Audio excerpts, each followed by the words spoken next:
and thank you very much for joining us for our second event held in partnership with the London Archives, our second Winter Wars event. Well, as you may know, Clerkenwell has very many claims to fame, and not least amongst these is our connection to the world-famous clown, Joseph Grimaldi. And who better to talk to us today about the life and times of Joseph Grimaldi than contemporary clown and local resident, Mattie Faint. So Mattie will talk to us, and then you'll have an opportunity to ask questions and to have some tea, coffee and bickies. And I shall tell you about the rest of our Winter Warmers programme. So welcome to you all as well. Mattie. So that's the one I'm pressing, isn't it? That one. Okay. Yes, hello. Hello and welcome. Are you all comfy? Yes. Why are you standing up at the back? I have sciatica. Oh, okay. Well, I didn't realise you brought a friend. Okay, no, I'm sure some of us here know about sciatica. And we'll probably be talking a bit about sciatica in this, because poor Grimaldi had many ailments. I'm the clown of Clerkenwell. I've lived in Clerkenwell. I've lived in Islington since I was 17, but only in three houses: Bevan Street, Rawstorn Street. I had a corner shop in Rawstorn Street, and I now live in Seckford Street. I've been a clown 54 years. Would you believe? I don't look old enough, do I? And the archivist for the clown collection for 39 years in various places. We've been at the Clown's Church in Dalston, Holy Trinity. We were there for a long time. We split the collection up, so we were in the church. We were also at Wookey Hole in Somerset for 11 years with Jerry Cuttle. And but now the collection resides in my basement studio, and we moved there just before lockdown. So I had a fantastic lockdown, sort of going through it, because I have thousands of items and a lot on this man. So I've sort of followed this man and his path. I don't know how many of you know a lot about him, but you're about to.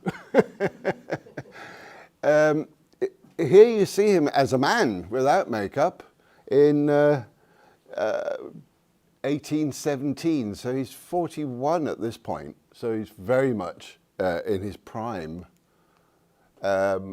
This is him in a very sophisticated clown face, because again he's 39 here, and he first put on clown makeup when he was 21, so he's well and truly refined it. He's affectionately known as the father of British clowning. He elevated the clown from a country bumpkin to a very sophisticated, well-dressed, talented, funny actor with his iconic white face, because makeup was quite in its infancy in this day. So Joe was born on the 18th of December 1778 in Clare Market, which is just off Kingsway in Holborn. His father was Giuseppe Grimaldi, Old Iron Legs, or Old Grim, as he was known. I don't think he was a very nice man. He was a pantomimist and ballet master at Drury Lane from 1758, and then at Sadler's Wells.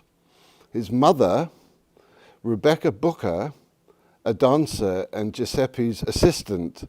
She was 14 when he was born. Yes. And his father was 61. Slight age difference there. He was a very busy man. He had 10 children from 3 women and was supporting 2 families. Joe was first taken on stage at Drury Lane at 2 years, 4 months, but made his first real appearance at 5, dressed as a monkey. And this is from Charles Dickens's first publication, Memoirs of Grimaldi, and they're by George Cruikshank, who was also an Islington resident. He lived in Amwell Street. There's a green plaque at the top of Amwell Street. If you don't know it, go and have a look. Younger than Grimaldi, though. But look at the faces of the guys in the pit, you know, the orchestra, you know. And the chain broke. I would imagine because he was quite, probably doing this, you know. And off he went into the audience, but he landed in somebody's lap who was asleep. So he was all right.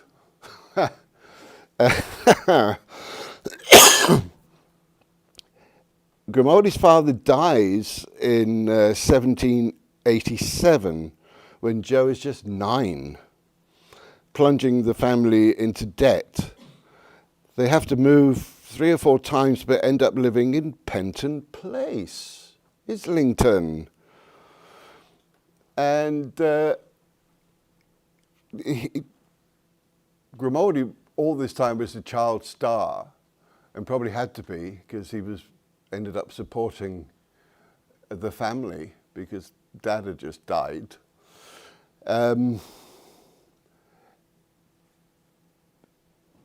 Easter Monday, 1800, Joe, now 21, introduces his new role as Clown Guzzle in The Flying World to great acclaim.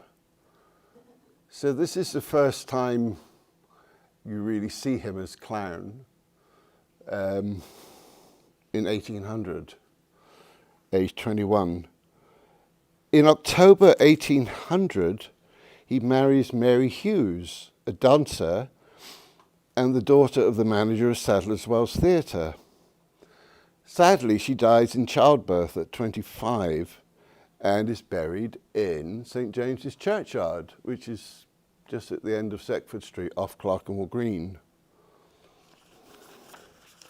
Not long after her death, a prop gun goes off in Grimaldi's boot and sets fire to his sock. Because he can't leave the stage, it burns his leg badly. He's nursed and looked after by Mary. She's also a dancer.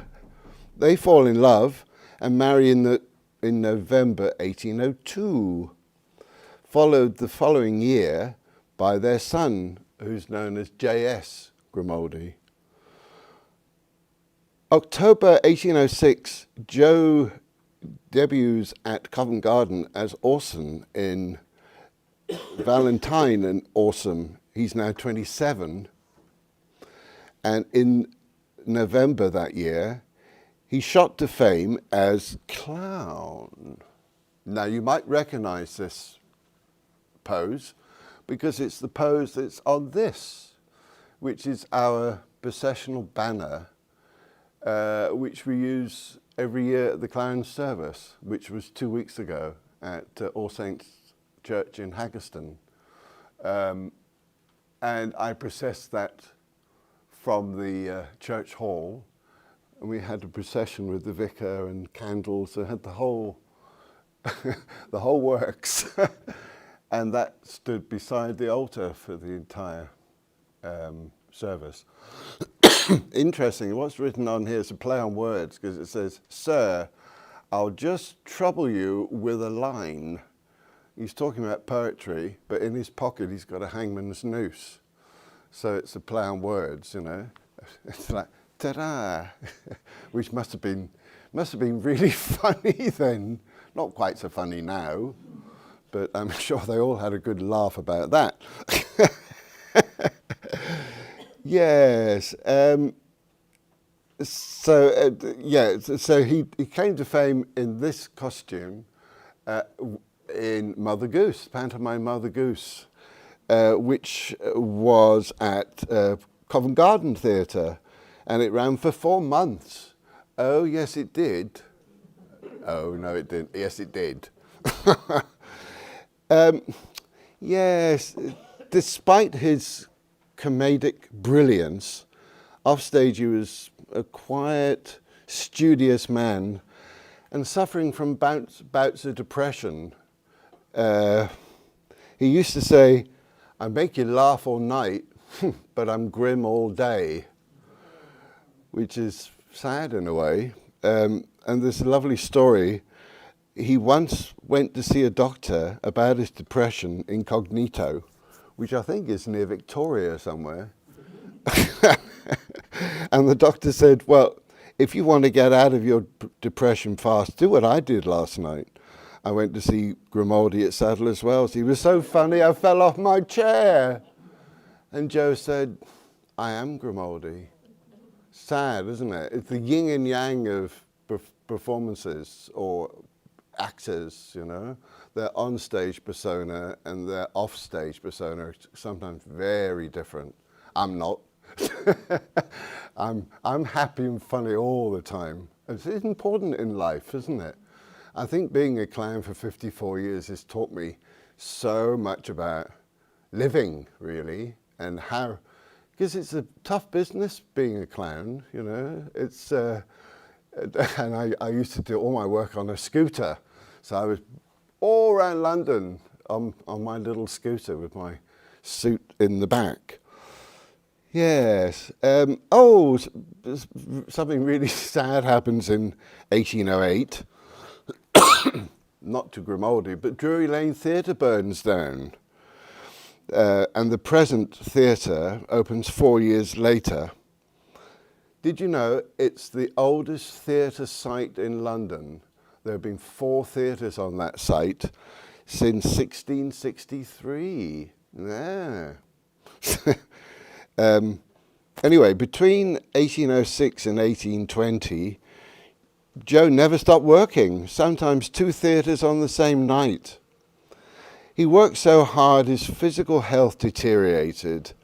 His lung condition and his arthritis took hold, and he was forced into a premature retirement at the peak of his profession at just 45.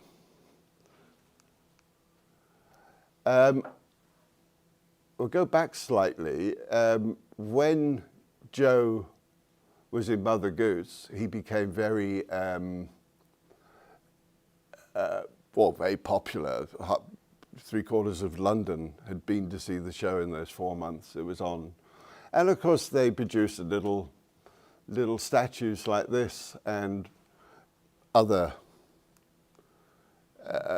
things you could buy in the foyer. Like today we would buy a T-shirt and a souvenir brochure and maybe a CD of the show. Well, we didn't have all those chances in those days.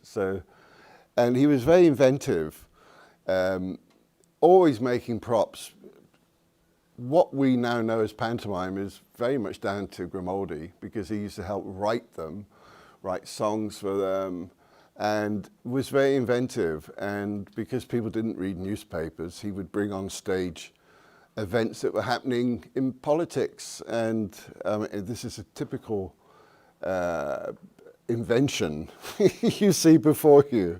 You know, a cart being pulled by a dog, 2 laundry baskets, some wheels, and a skillet on his head, you know. I think he was very,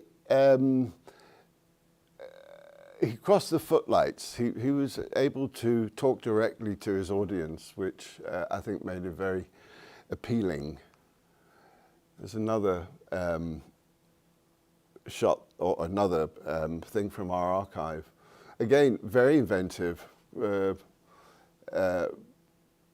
Head of probably a horse, I would think. Horse's head. And a hobby horse, isn't it, as we'd call it now. And of course, songbook.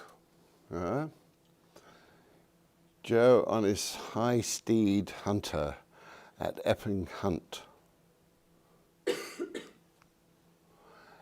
This is a picture we have also in our collection, which is drawn, painted on his demise, his last performance at Sadler's Wells. And I love it because it's one, very rarely see a picture painted behind the scenes, you know. And if you saw the original, all these little things down the side here are flames to illuminate the set a bit. It's no wonder theatres burnt down when you think each one of these is a flame, and here is a naked candle as well. And it's just,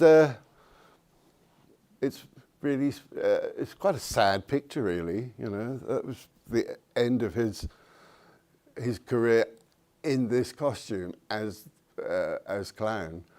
Interesting guy up there poking over the scenery with a block of ice on his head for some unknown reason. I don't know why he's got a block of ice on his head, but somebody will tell me at the end. Where am I? Yes, so after his retirement, after this is 1823, this picture was painted. And I love it. This is one of the prize parts of the collection, this picture. So for the next 4 years, he did work on and off, but because of his failing health, he found it very difficult to do anything. But in March 1828, he makes his final appearance at Sadler's Wells dressed as Hock. So this is the last time, it's 17th of March, 1828, when he took his final benefit at the theatre at Sadler's Wells. Yes. And this is, he then did a benefit at Drury Lane, dressed as clown, and took his makeup off for the very, very last time in front of the audience. So he just sat in his chair for the entire evening, just talking about his life and doing little skits. So that's the last time you see him in face. June 1828, farewell benefit at Drury Lane. Yes. A pension of £100 a year was granted to him by the Drury Lane Theatrical Fund to support him in his retirement. His wife Mary dies later that year. Not long after, they both tried to commit suicide because his pain, I would imagine, with the arthritis and all the other things that were going on with his body, just they both felt it was time to go. Anyway, it killed her, but he. And then more heartache. The following year, their son J.S. dies at 27 in the middle of performing Scaramouche, who's one of the Commedia clowns. Scaramouche, can I do the fandango? Thunderbird and lightning, very, very frightening. Do you know it? No, okay. Sorry, the latte. Well, I've got a tea actually. Yeah, part of yes, and sadly, I sort of know how he died. He was caught in a drunken state and hit over the head by a policeman, and I'm sure he suffered from concussion for the rest of his life because his health deteriorated, and. He didn't actually die on stage, he died in the middle of performing, he died in the wings. But I'm sure he had a seizure and just went, because I'm sure he was never went to see a doctor about his concussion. He probably had a blood clot on the brain, I would think. So Joe lives another 9 years quietly at home in Islington, not able to walk that much. Towards the end of his life, being carried to his local to retell his many stories and drown his sorrows. He died peacefully in bed on the 21st of May, 1837, aged 57. And he's buried in St. James's Churchyard, chapel off Pentonville Road. And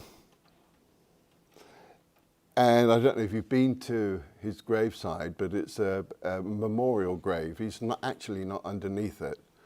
I was in a scheme to relay the park many years ago, and one of the things we had to do was move his grave because it was right up against the church wall, which is now an office for the deaf, London, or the National Deaf Association. So he moved it, and there was all this controversy, you just can't move graves. And I said, but he's not underneath it, he's over there. I know where he's buried, an unmarked area, but I always stand on his grave because I know where it is. So he has a memorial grave with railings around it, which you'll see in a minute. Worth going to have a look at because there's a very interesting floor installation in the park. Originally it was destined to be on either side of Grimaldi's grave. It's a coffin shape, oversized coffin shape. There are two of them. One was going to be Grimaldi, a bit weird to have a coffin on the side of his grave. And on the other side is Charles Dibdin, who was a personal friend. They're buried together in death, side by side, in the park. But he was, with his brother, wrote a lot of the pantomimes at Sadler's Wells, and they were mates, so they were buried alongside each other. And they have panels on both of these coffin-shaped installations, and the panels have bells underneath. And if you look online, you see it best online. When it was first installed, the girlfriend of the designer dances Hot Codlins, which was one of Grimaldi's songs. She dances it on his grave on these panels. Very clever. Half the bells don't work anymore because it was installed 10 years ago or so. But yeah, his grave is worth going to look at. I think there's oh. Can I just ask something? Yeah. You said that the person who was buried beside him wrote lots of the plays with his brother. Was him the friend's brother, was it? Thomas Dibdin, he's buried next to. Yes, you said. And his brother. Thomas Dibdin's brother. Thomas Dibdin, yes. And writes a lot of the play. Yes, were instrumental in moving pantomime into the form that we recognise now, because it's changed a lot over its life. So they wrote them with Grimaldi, or? Yes, Grimaldi they'd all be inventive. Grimaldi, most of all, was a prop maker, magic trick maker, so he was inventing things for the shows. No, he wasn't. Yes, thank you. Yeah. This is quite an interesting poster from the Royal Coburg Theatre, which is now the Old Vic. Well, that's what it used to be called then, the Coburg Theatre. Mr. Grimaldi is recovered, positively the last 6 nights of his performing. And then right down the bottom, 2 clowns, Mr. Grimaldi and his son J.S. Grimaldi, performing Timothy Witchett and Hot Codlins. Hot Codlins is a song I've had performed at the church for the church service. And hot codlings were toffee apples, so very popular, but because they were hot, I suppose, you just dip the apple in stuff and then hand it to a kid. Hey, it's hot. So yeah, one of his last posters, if you like. This is from our collection, actually. This is him as Guzzle. Beautiful statuette of the man, about this big, so it's quite large and so beautifully put together, you know, with a fish hanging out of one pocket and a bottle of beer from the other pocket, and he's got a beer in his hand and a glass, and very cheeky clown. I can imagine him on stage. So that's in our collection, and this is in our collection. This is a thimble with Grimaldi on the top. I've got about 10 thimbles, all with clowns on the top, but I thought you'd like to see the Grimaldi thimble. And we have a mask of Grimaldi made by the same person who made the little statuette you've just seen. Also beautiful, beautifully made. This costume is a replica costume. It was made by one of the students at the London College of Fashion, and we had it in our collection for a long time, but she went to live in Australia and she wanted to take it with her. So sadly, I don't have that in the collection anymore, which is a great pity because it was so beautifully made in all the traditional ways, you know. This is his costume. I don't have this, unfortunately. This is from the Museum of London, so it's in store. Has been out, it has been on display, but of course the New Museum of London, if you don't know, is in the process of moving at the moment. Used to be at the Barbican, in that rotunda type area. That closed 3 or 4 years ago. It's now moving to Farringdon. So more stuff in my local vicinity, and will be much bigger. It's a much bigger site. Interesting feature, because the new Elizabeth line runs to Farringdon.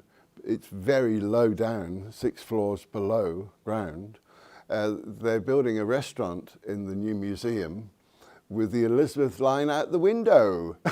So you're able to see how exciting to see the trains going past all the time. It's if you haven't seen enough of them on when you're standing on the tube. But lovely, very refined, ornate costume. I thought about bringing with me, I have a similar costume to this.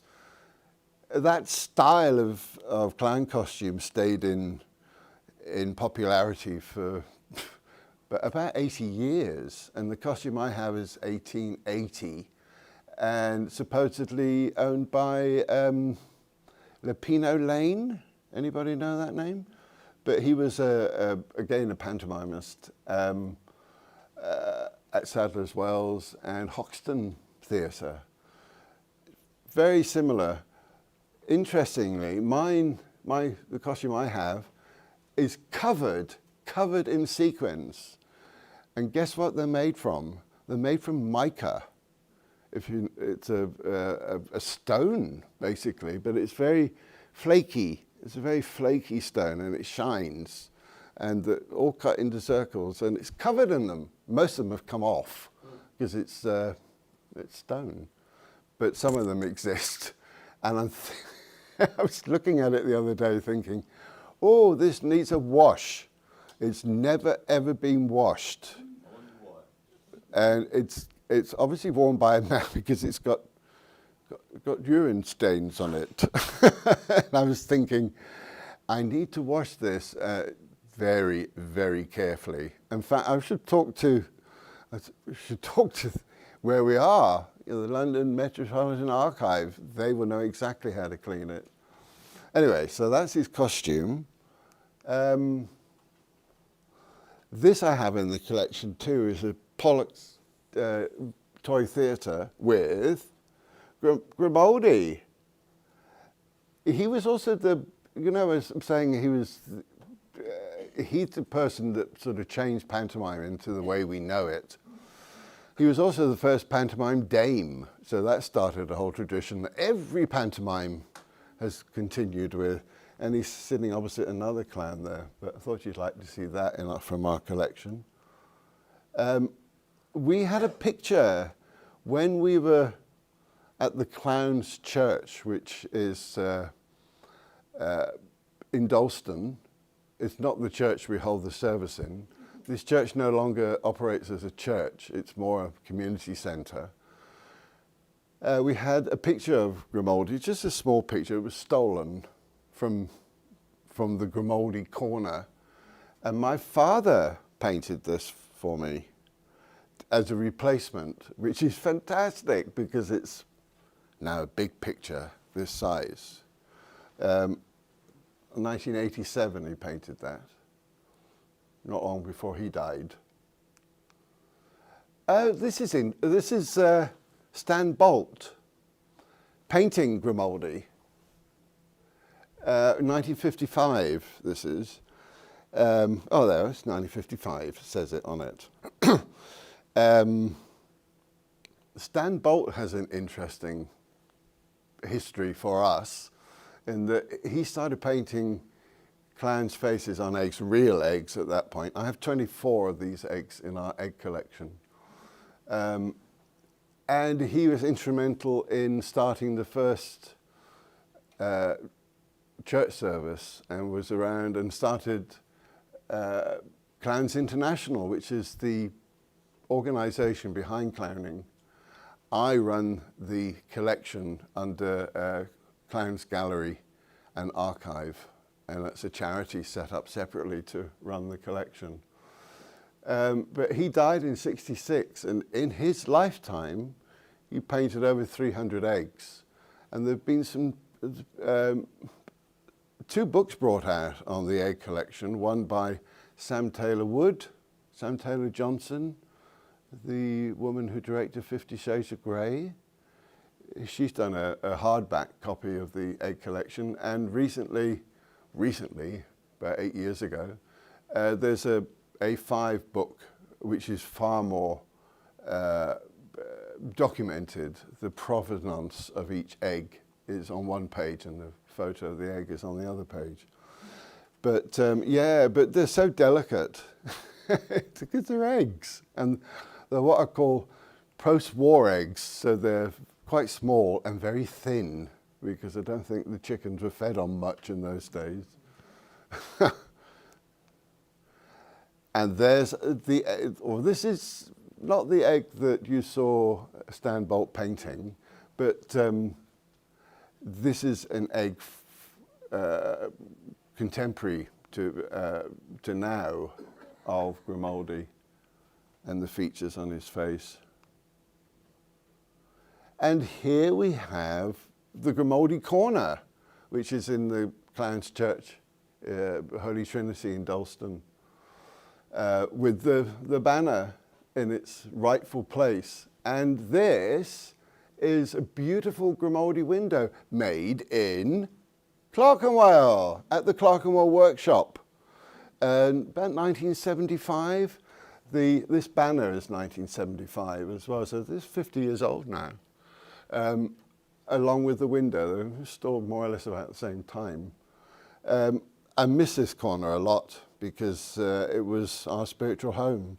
And here sits a big leather-bound book, which I inscribe every year, of clowns that have passed, because it's the corner for it. But the book is with me, I'm afraid, because this is all shut down now. The window still exists, and it's phases of his performances in the window. It's lovely. I love it. Sorry? Is that where the photograph was finished? The picture was finished from, Stirling? From this corner, From there? yeah. From there, was it? Yeah. Well, it wasn't screwed down. You know, it's a problem in public museum spaces. You know, somebody thought, oh, I like that. But you're in a church. You expect it to be at least. But it was a church. So it was difficult getting access sometimes. And we had a room, it was called the old organ room on the side of the altar. But I don't know if you know Reverend Rose Hudson Wilkins. Well, she was our vicar, and she's now the Bishop of Dover.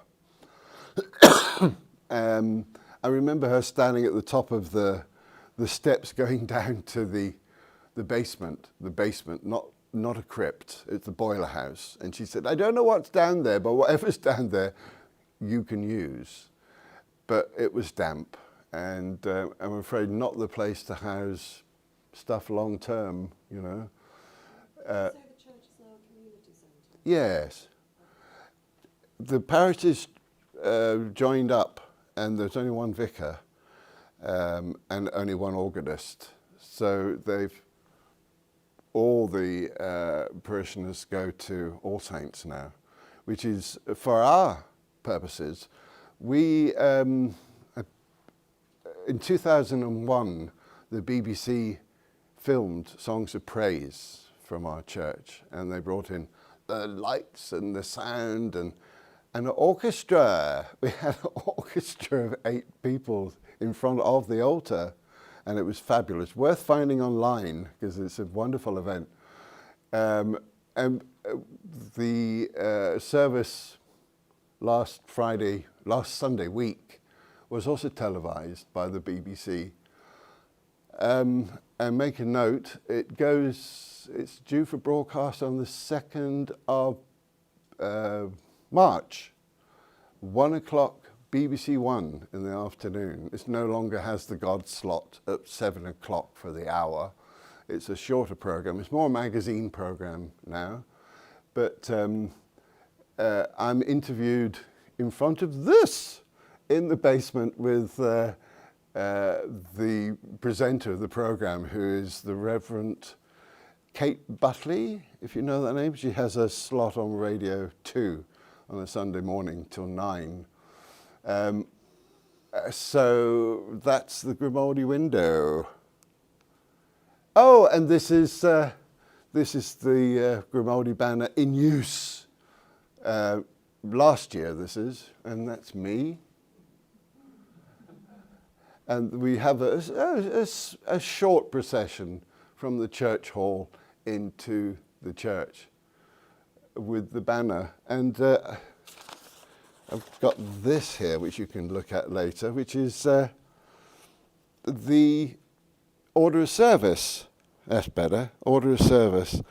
And on the back is a story all about Grimaldi, basically, because I always like everybody to hear about Grimaldi.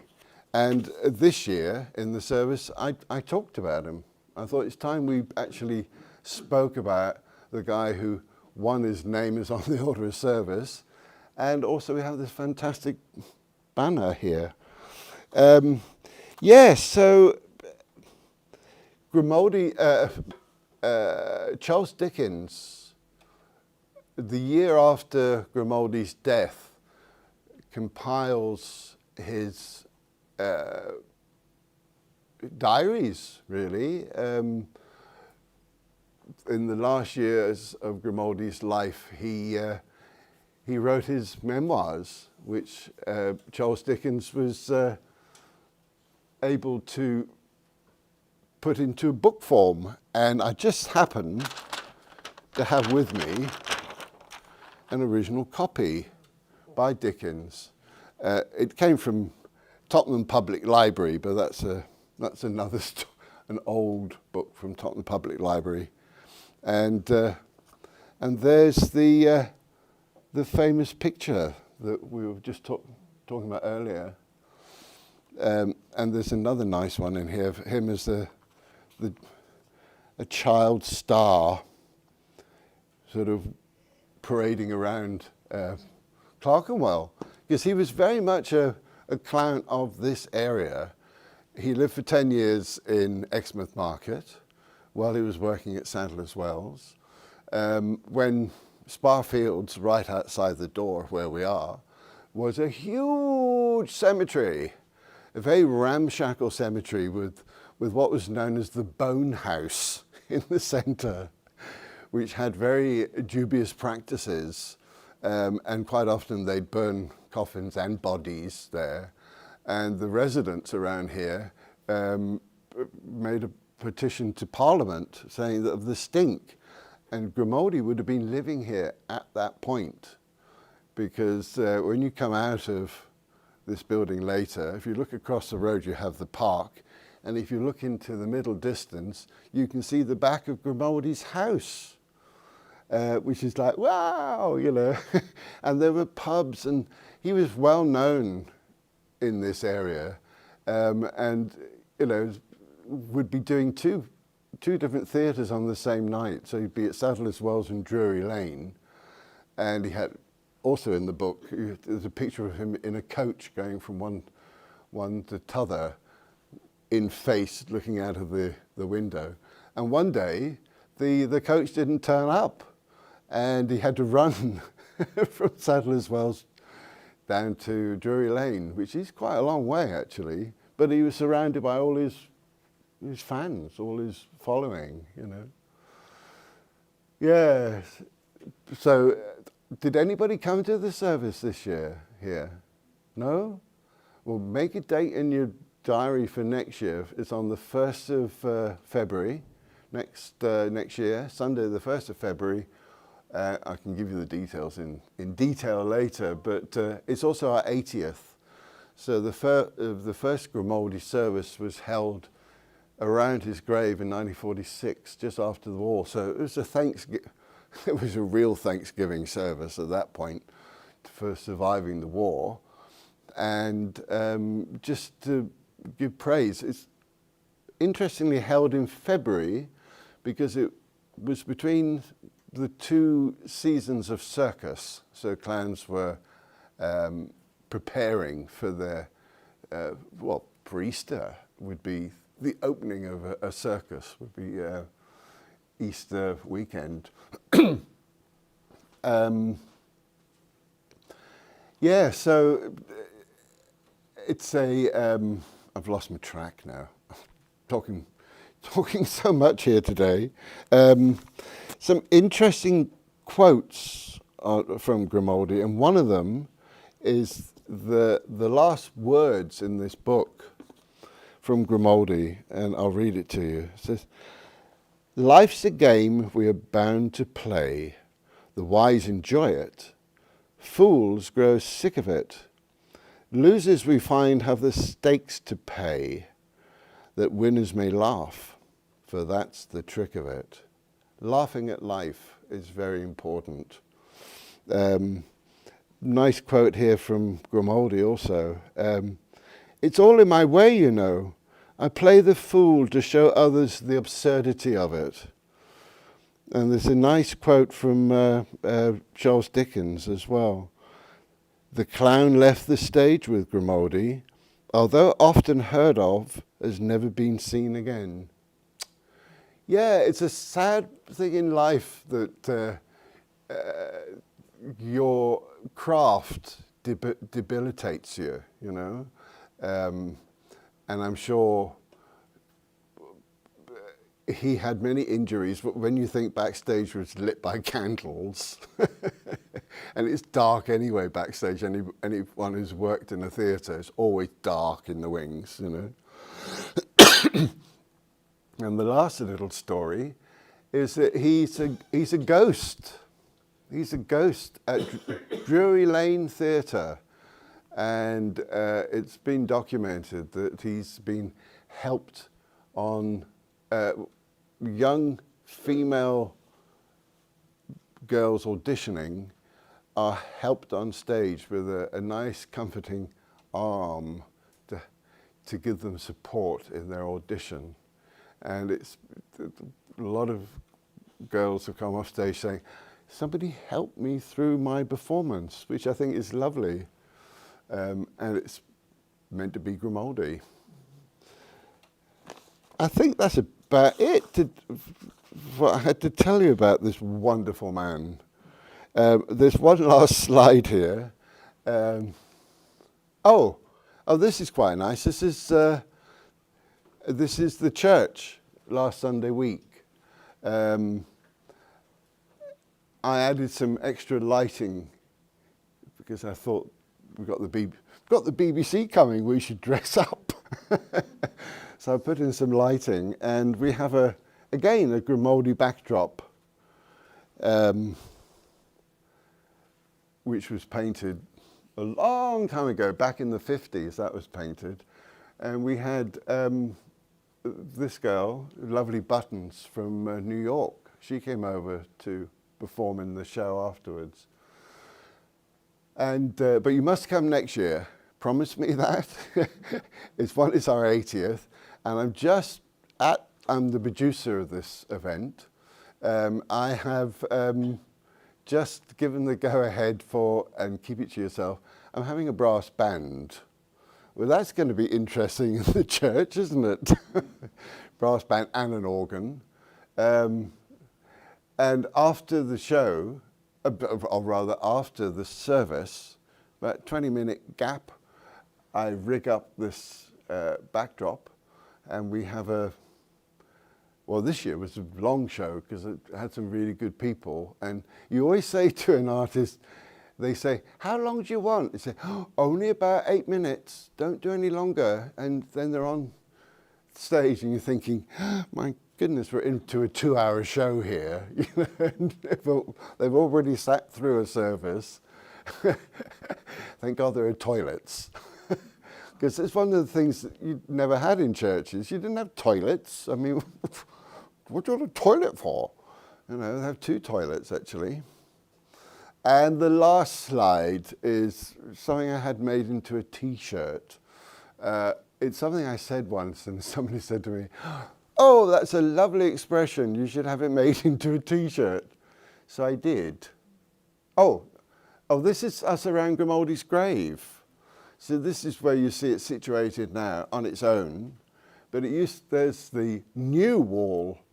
The church has the original church front, chapel. It's actually St. James's Church here in Clerkenwell Green. This is an overspill church because all the area around St. James's was filled. So they built a chapel up on Pentonville Road on the way down to King's Cross for the overspill. So there's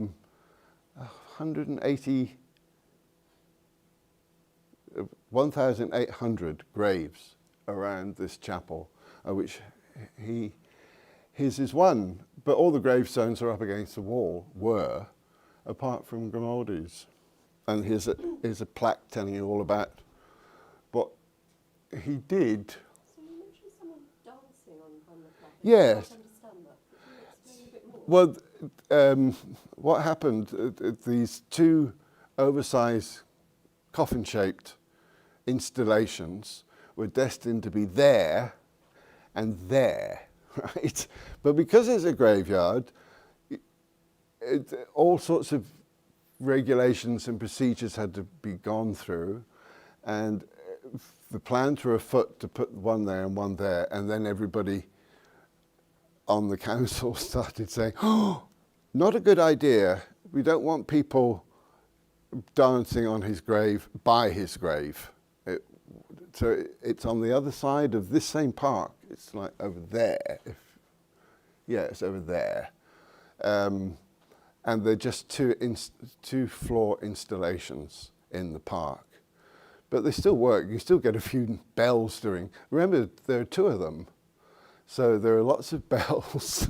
The reason for it, because dancing on someone's grave is always like negative rather than positive. We're clowns. Yeah. We're allowed to dance on people's graves, and we wouldn't do it with any.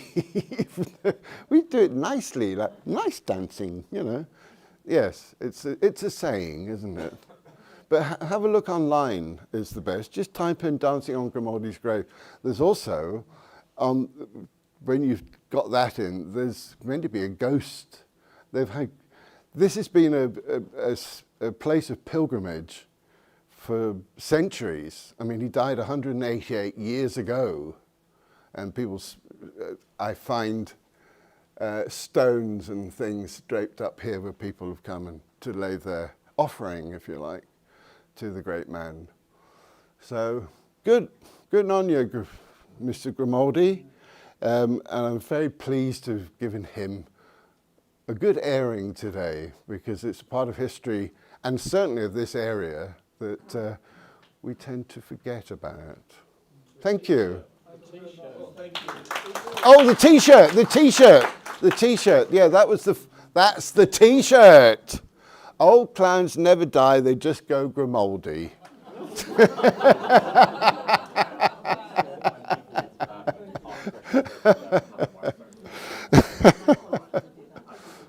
you still buy those T-shirts? No, it's just a one-off.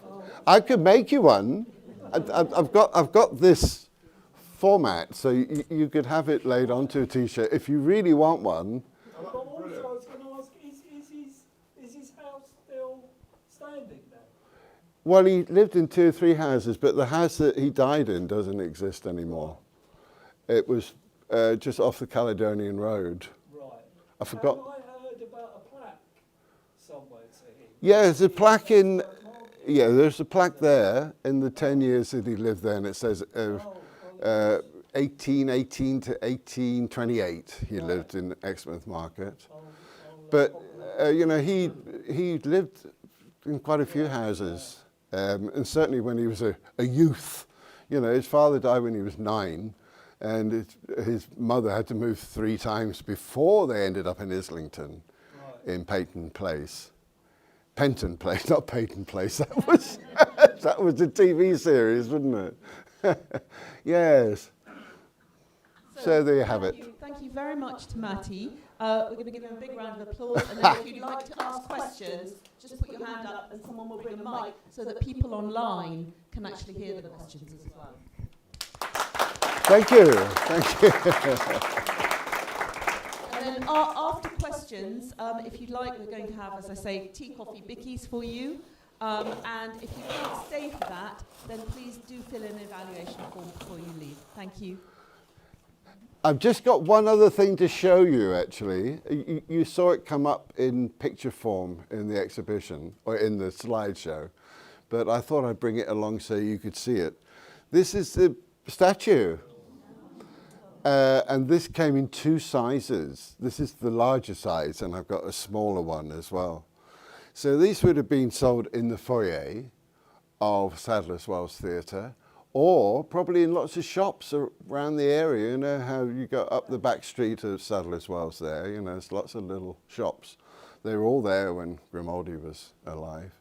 So I love that, and that sits pride of place in the collection as well. Oh, and one other thing to show you. I'm sorry, when you run an archive, there have so many things in it that you think, oh, that would be great to air, like that thimble. That's lovely. And so unusual, as are the other 10. This is the other thing. Is this the root of... Anybody know what this? It is. It's a slapstick. And this is used right the way through history, from the Commedia onwards, to accent a stance. But it was also used as a sort of a mock fight scene, so you could audibly see it in the dim lighting of a theatre. In the distance. I'll tell you a very interesting little story quickly. I'm full of stories. When you've been a clown 54 years, I'm just about to think of writing a book, actually, because I was saying some of my stories to a friend of mine, and she said, they are so funny, you should write a book on them, because the eyes of the clown looking through at the situation you're dealing with, Well, I was asked 2 years ago by Zippo, Martin Burton of Zippo Circus. Rob Beckett and Ramesh Ranganathan do a program called Rob and Ramesh Versus. It's on Sky. I don't know if you've seen it. Very funny. They've done all sorts of things. They did drag. They went down to a gay club in Brighton, and they're both dressed up in drag. And Ramesh, who's Sri Lankan, has a really heavy beard. Shaved his beard off for it. Very funny. Anyway, so their thing was Rob and Ramesh versus circus. So they had 2 days of learning circus skills at Zippo's in his tent. And the producer said, oh, we want them to learn clowning. Martin Burton said, oh, got no time for that. I'm busy with the circus. Go and see Mattie. He'll make them into clowns. So I was presented with the producers. They came to my basement and said, oh, far too small. Do you know a bigger venue? I said, well, there's the St. James's Church, Undercroft in Clerkenwell Green. Oh, yeah, we know that place. We filmed down there before. Very, very nice place for filming.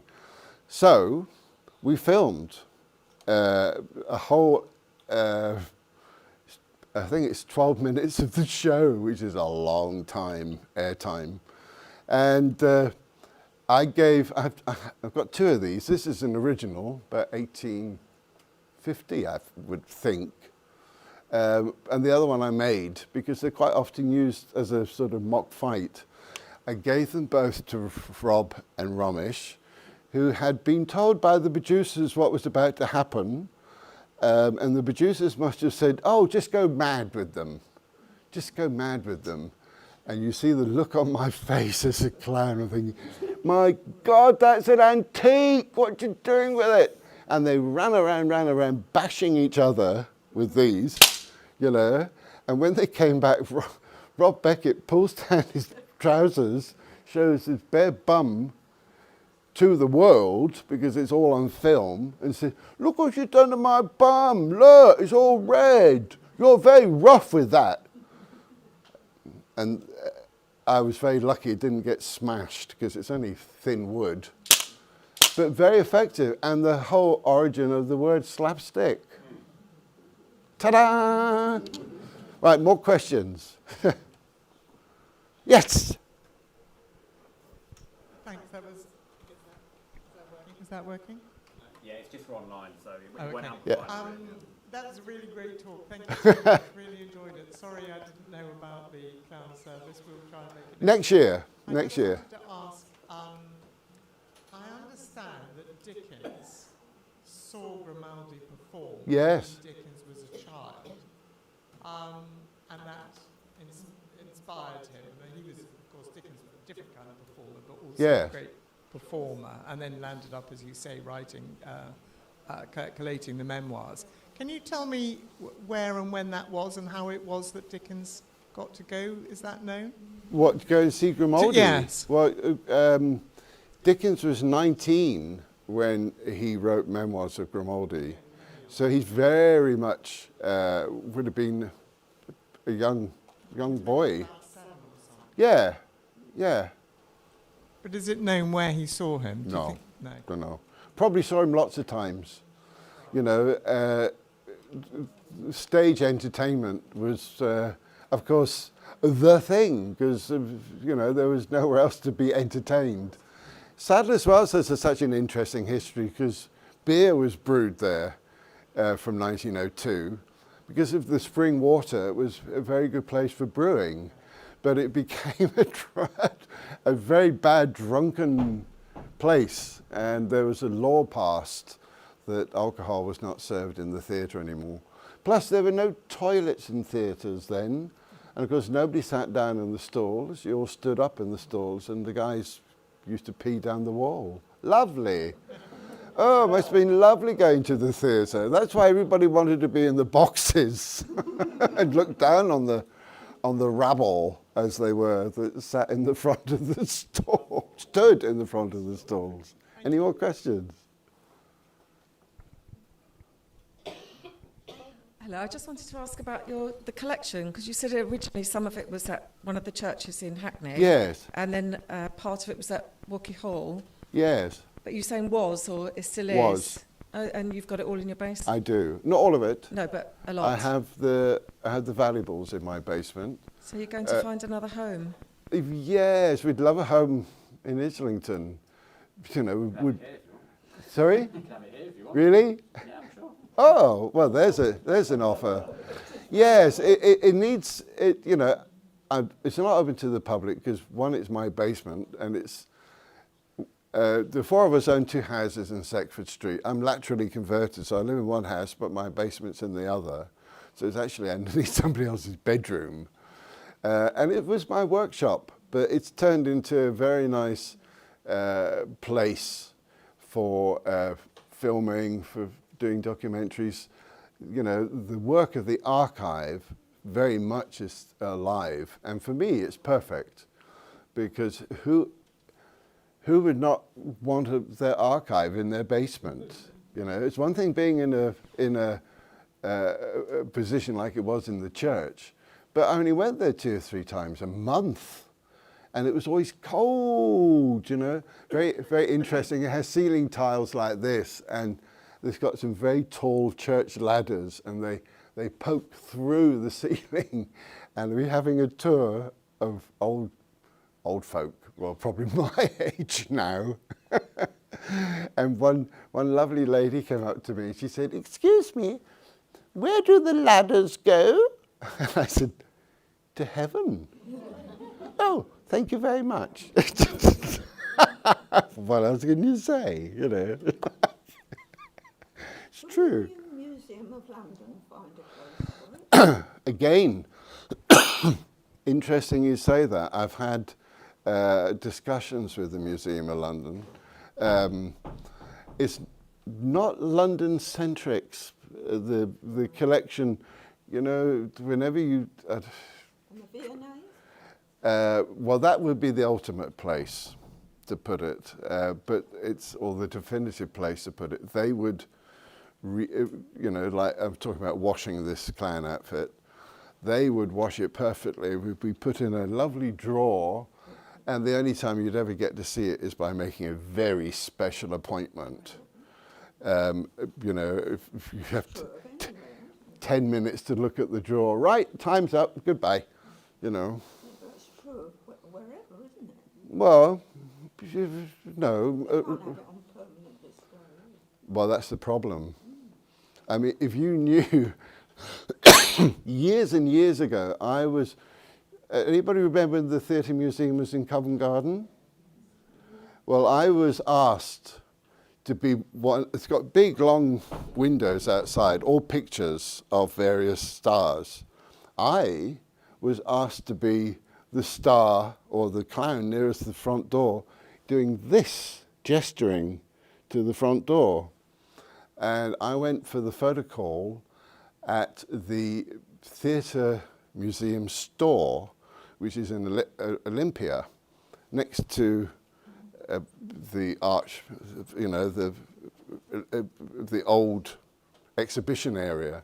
There's a building which was Trustee Savings Bank in the day. There's a little museum part of it when ladies wore long skirts and all sat at regimented desks in the big hall. The whole place is a costume store. Well, actually more backdrops rolled up. It's huge, and the whole place is skips of costumes and props and stuff. From countless productions, nothing is ever thrown away in theatre. It's either reused or stored. And that whole, and my photo call to do this thing was in one, I had to walk through all this to get to the thing.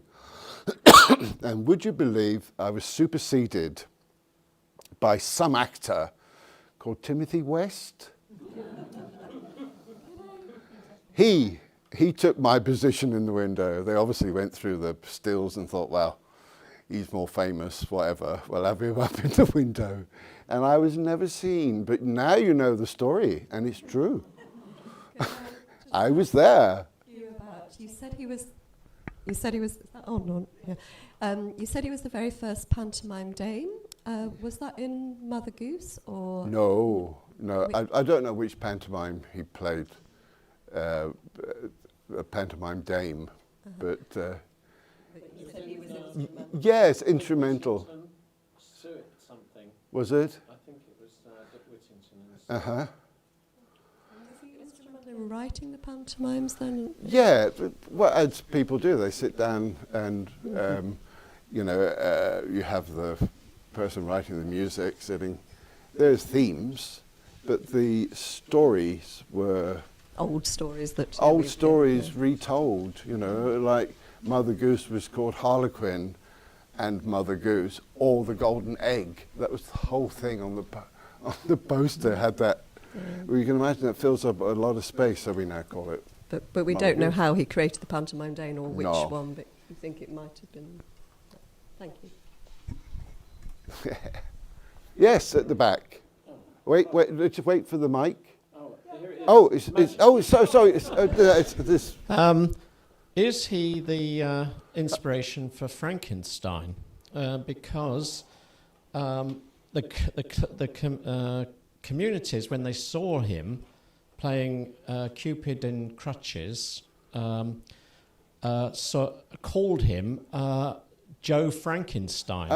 And Thomas Hood writes about it. I mean, it's lost on the ether now. Just people naturally thought, this is Frankenstein. And I think Mary Shelley would have gone to see him like Dickens.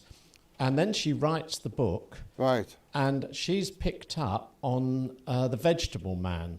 Okay. And then there's the Joe Samuel and the son that fights his father, Creator. Very much the the public story. Thinks when the book has come out and they know about Frankenstein, they say this is Joseph Grimaldi, the vegetable man that destroys its creator. Right. Frankenstein. Quite all the same era. Yeah. Yeah. Interestingly, the house I used to live at in Rawson Street, the corner shop, was used in the filming of Shelley's story, because she lived in the West End off Rupert Street, I think. Yes, but she spent nights down in Clerkenwell after Sundays when she was out with Percy Shelley. Right. And he could now be pursued for debt, but they had another night together and they took a hotel in St John's Street. Oh. But she was living for a brief period next to the churchyard. Well, when I moved into Rawson Street, there were funny holes in the wall, and you could see where people had put nails in and stuff. And when I saw the documentary in my house, I thought, oh, that's how that nail hole got in the wall, because they were pinning stuff up for the set. See, we're all learning a lot today, even me. Any more questions? Yes. Oh, you need... Sorry? Did he smoke? No. He was not. Sorry. Okay, right. Yes. A quick question and then a suggestion. I'm very struck by Grimaldi's large head and forehead and the shape of his head, but he isn't always depicted that way. Is what I can see in front of you the more accurate depiction, do you think? Yeah, well, it's a skull cap, isn't it? And it made him look like that. Yes. Okay, got it. Yeah. And quite a few skull caps, because you change your costume, you change your attire. His face changes slightly as well through a period. Second thing is, I was wondering if the oral history department of the British Museum would take an interest in all this. Yes, that's so much in line with oral history. It is. So maybe we should push for that. Well, at least we have it recorded now. Yeah. I mean, I did a similar talk here in this room with that banner in the same place 8 years ago.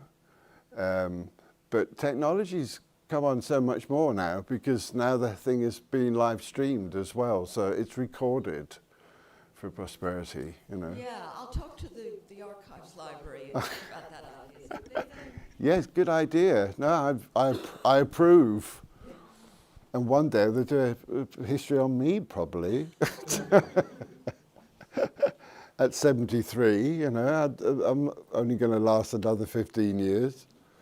Well, maybe more. Who knows? Who knows? You were saying about smoking. Yeah. No, he wasn't a smoker, but can you imagine what the air was like in London? You can imagine why he had a lung condition. You know, he was quite a robust, but he just worked himself to death, basically. You know, he was doing far too much jumping around and injuring himself. And there's a patent treatment he has for sore muscles, which involves a whole range of sassafras oil and